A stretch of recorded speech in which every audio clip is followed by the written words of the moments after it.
I'm incredibly grateful to welcome Cathy Thorley and Charmaine Harris to this online space. Both Cathy and Charmaine are lead trainers on the peer-supported Open Dialogue course that the Uni Retreat team and I are fortunate enough to be enrolled in. Due to time constraints, this will be somewhat of a whistle-stop tour of a fascinating topic we could spend days discussing. That said, I have no doubt that Cathy and Charmaine will be able to help me and those of you listening understand more about open dialogue and how this approach could greatly benefit the student visitors to the service. Open dialogue seems quite a new phenomenon, or something quite new on the scene, as it were, but I believe it began in earnest in the 1980s in Western Lapland.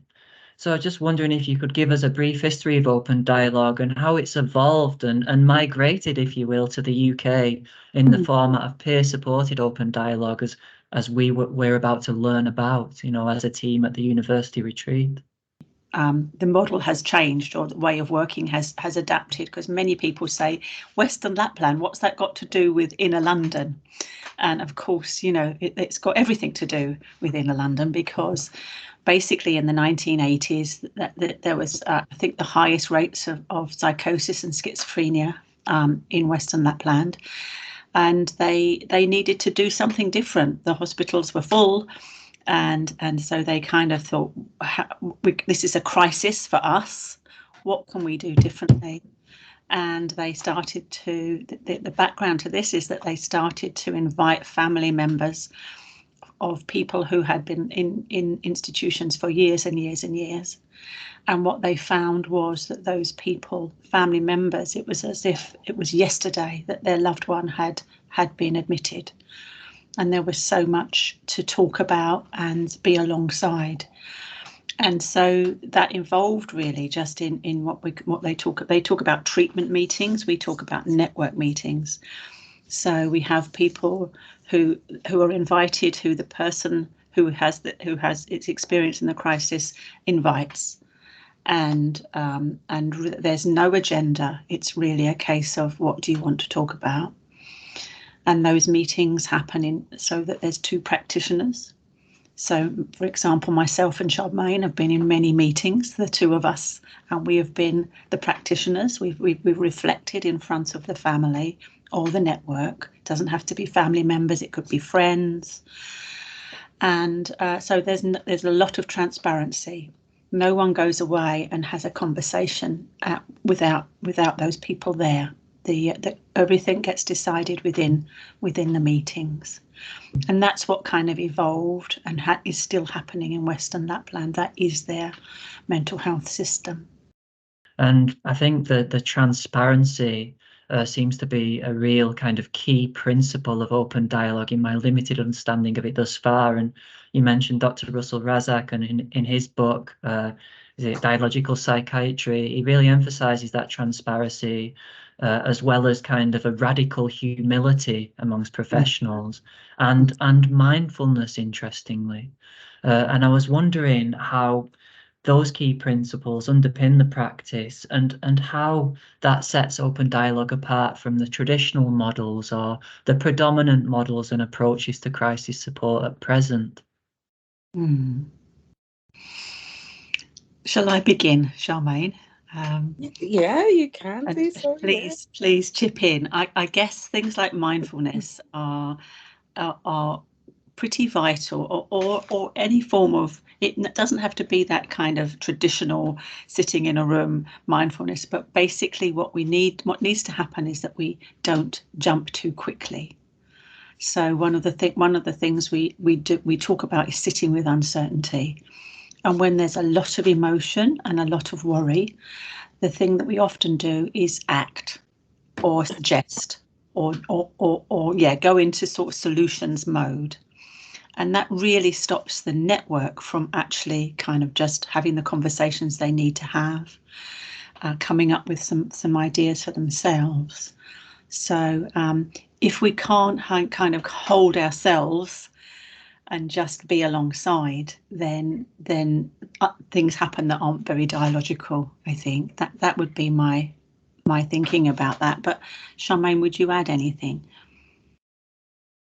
Yeah, I guess for from a kind of a peer-based or a survivor-based movement, there's always been, particularly in things like the DBT graduate groups and things like that, we've always thought about I guess an embodied way of being, not necessarily mindfulness, but just a way of kind of being able to just be and kind of sit and acknowledge, you know, some of the real difficult challenges. And I guess one of the I think experiential strengths that a lot of, you know, the peer support workers, the lived experience practitioners are able to bring to this experiential way of offering services is being able to tolerate those kind of difficult periods of times, because they've been taught those skills. You know, a lot of them have graduated from the school of hard knocks, and maybe not the school of the textbook, but they can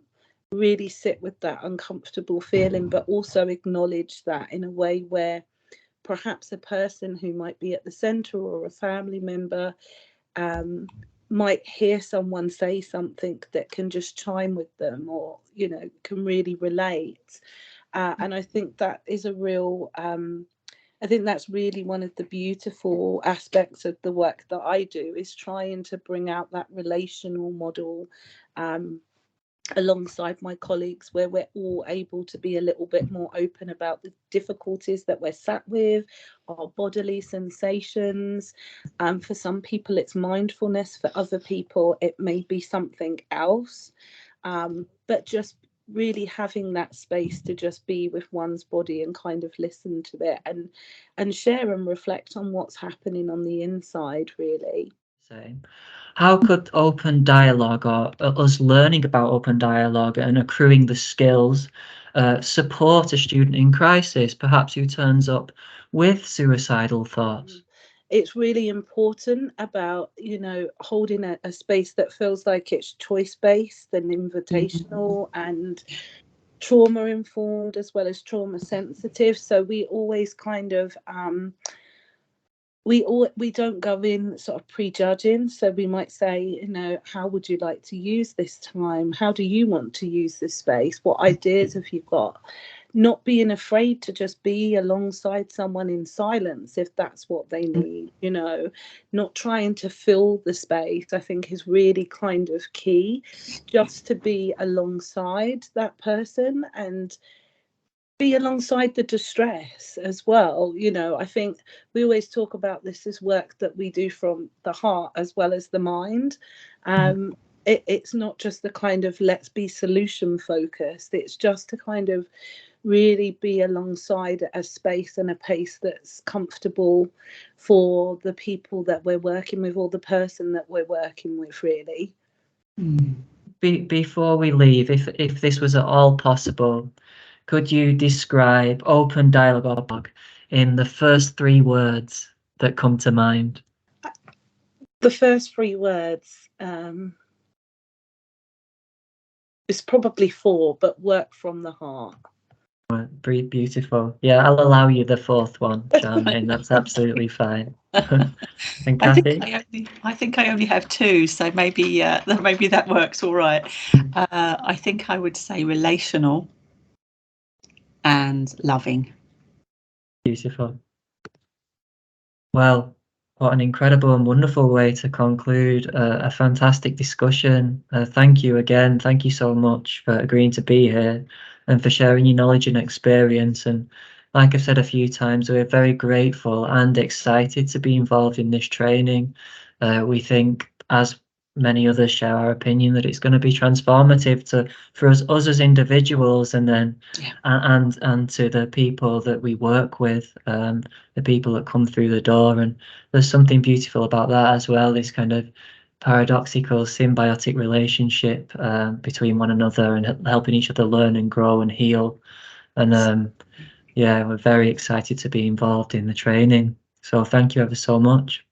Thank you. We're very excited to have you as well, so looking forward to it. Brilliant.